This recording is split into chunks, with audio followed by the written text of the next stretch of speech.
Léo était un garçon discret, toujours plongé dans ses pensées. Depuis son entrée au lycée, il subissait les moqueries incessantes de certains camarades. Ils se moquèrent de sa voix douce, de ses vêtements modestes et de son amour pour la lecture.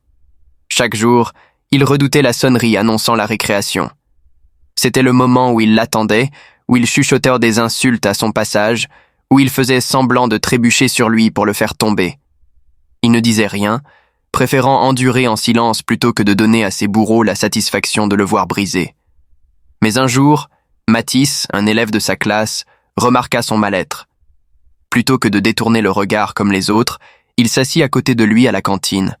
« Pourquoi tu ne dis rien ?» demanda Mathis. Léo haussa les épaules. Qui écouterait un garçon comme lui? Mathis, lui, décida de ne pas rester silencieux. Il en parla au professeur et encouragea Léo à s'exprimer. Petit à petit, l'intimidation perdit de sa force, car ceux qui se taisaient auparavant commencèrent à s'opposer aux harceleurs. Léo comprit alors que le silence était un poids trop lourd à porter seul. Grâce au soutien de Mathis et d'autres camarades, il trouva enfin la force de se défendre. Parfois, il suffit d'une seule personne pour briser le cercle du harcèlement.